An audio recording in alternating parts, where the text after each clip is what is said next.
अब खबरें तफसील से। बढ़ती महंगाई और पेट्रोल और डीजल की कीमतों के साथ रसोई गैस की कीमतों में हो रहे इजाफे के खिलाफ मध्य प्रदेश कांग्रेस हफ्ता रोजा तहरीक शुरू की गई है।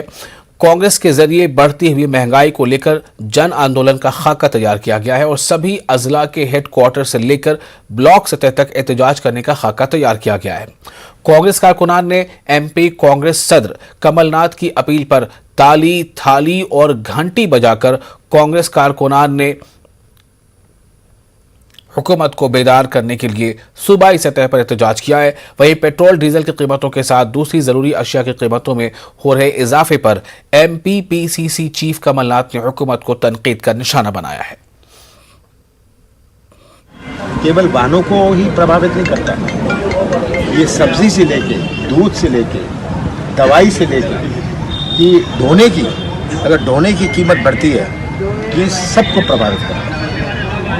तो आज पेट्रोल और डीजल की जो मोदी जी 2013-14 में और शिवराज जी साइकिल में जाया करते थे, आज इस पर चुप है। आज केवल घोषणाओं की फैक्ट्री, आश्वासन की फैक्ट्री के कारखाने खोले हुए हैं।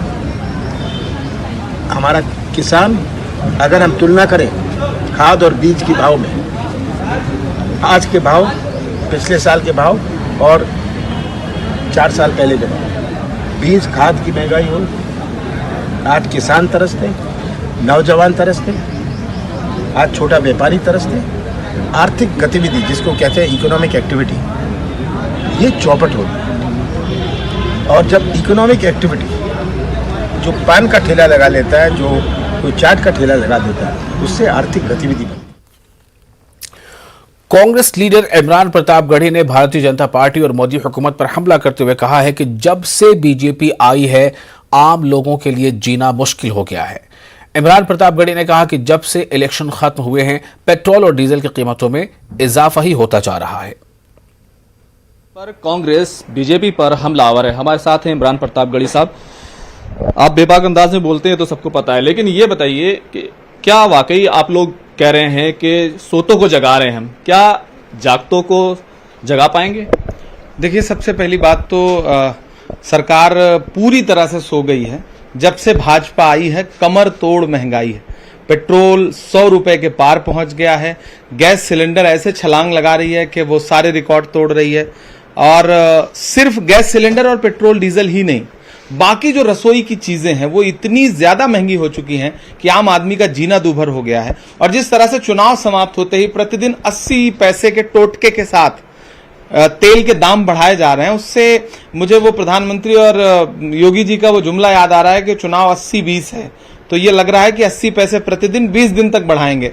लेकिन एक बात बताइए कि आप कह रहे हैं कि महंगाई बढ़ रही है, लेकिन परिस्थितियां जो हैं, जो हालात हैं, क्या आप नहीं समझ रहे हैं? सरकार कह रही सप्लाई चेन टूट गई, हालात खराब हैं, तो थोड़ी महंगाई बढ़ रही है। हाँ, सप्लाई चेन टूट गई तो चुनाव से पहले तो ये सप्लाई चेन टूटी हुई थी। विश्व बाजार में जब कच्चे तेल बहुत सस्ते थे तब भी आप लगातार बढ़ा रहे थे। फिर आपने बीच में रोका कब? जब चुनाव नजदीक आया। चुनाव के लिए 100 दिन से ज्यादा आपने कीमतों पर रोक लगाए रखी। लेकिन जैसे ही चुनाव समाप्त हुआ आपने जनता की जेब पर डाका डालना शुरू कर दिया। कैंची लेकर के जनता की जेब काट रहे हैं और बहाना आप बता रहे हैं कि नहीं, विश्व बाजार में चीजें महंगी हो रही हैं। विश्व बाजार में तेल महंगा हो रहा है, विश्व बाजार में रसोई तेल थोड़ी महंगा हो रहा है, विश्व बाजार में सब्जियां थोड़ी महंगी हो रही हैं, दाल थोड़ी महंगी हो रही है, चावल थोड़ी महंगा हो रहा है। आप चाहते हैं कि आम आदमी निवाला भी नहीं ले सके, आपके सामने गिड़गिड़ाए, भूख मांगे, तब जाकर के उसे खाने को 2 रोटी मुहैया हो सके। आप दरअसल आम आवाम के दुश्मन हैं। ये सरकार जनता की दुश्मन है, इसमें कोई दो राय नहीं। तो क्योंकि महंगाई बढ़ी है, पेट्रोल डीजल के दाम लगातार बढ़ रहे हैं, यही वजह है कि सवाल उठ रहा है और कांग्रेस इस मौके को हाथ से जाने नहीं देना चाहती। कैमरामैन बिनू के साथ खुर्रम शहजाद, न्यूज़ 18 दिल्ली। तालीम और तरक्की की राह में हिजाब, पर्दा हरगिज रुकावट नहीं है। इसकी एक मिसाल बेंगलुरु के करीब तुमकुर शहर में देखने को मिल रही है। पेश है यह खास रिपोर्ट।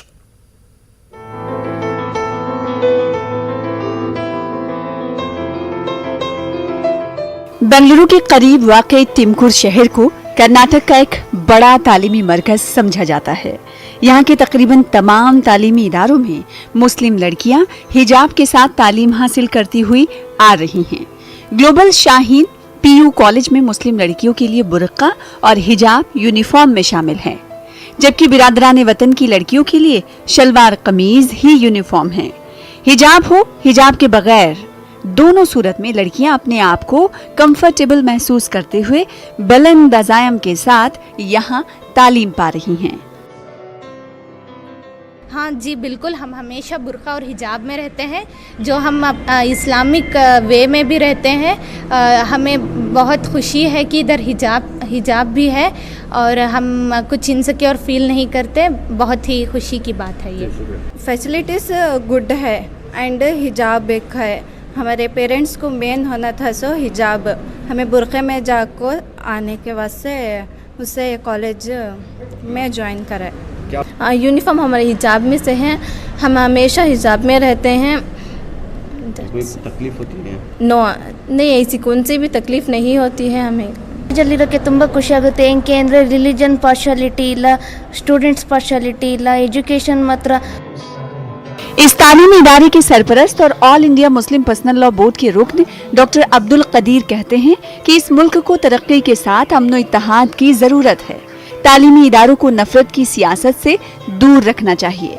ग्लोबल शाहीन कॉलेज के चेयरमैन अफजल शरीफ कहते हैं कि साल 2018 में इदारा कायम हुआ, कई लड़कियों ने मेडिकल इंजीनियरिंग कोर्सों में दाखिला लिया है।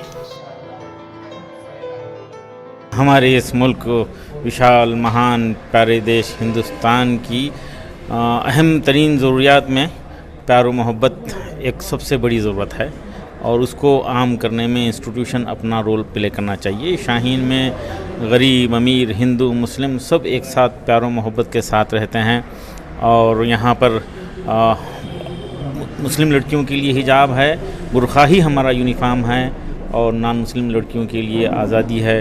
इन जितने भी जो ख़ास आम आदमी हैं उन सब मिल के मशवरा करके ये कॉलेज को शुरू किया गया 2018 में और हमारी पहली बैच में भी लगभग 50% बच्चे मेडिकल में गए हैं और इस बार जो हमारा जो रिज़ल्ट आया बहुत ही बेहतरीन, शहर में एक बेहतरीन रिज़ल्ट है। अब हमारे बच्चों को गवर्नमेंट फ्री सीट मिली है।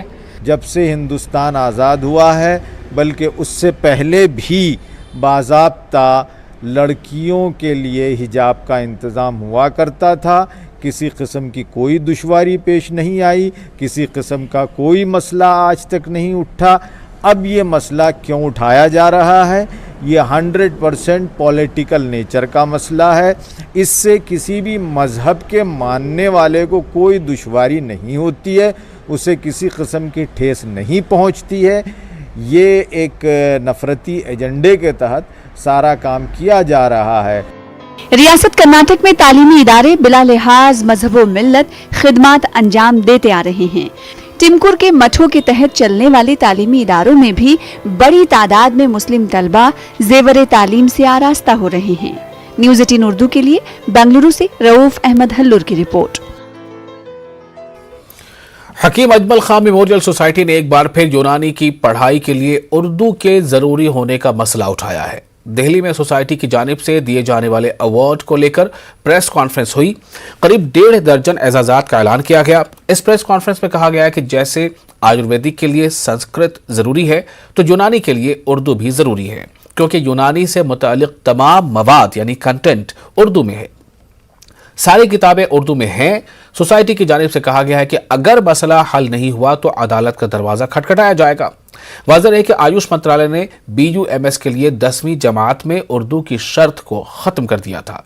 ताहम आयुर्वेद में दाखिले के लिए 10वीं जमात में संस्कृत का होना जरूरी है। वालों के लिए तो बिल्कुल दरवाजे खुलेंगे, लेकिन उर्दू ना होने से यूनानी, एक तरीके से आप अंदाजा लगाइए कि यूनानी का और उर्दू का चोली दामन का साथ है।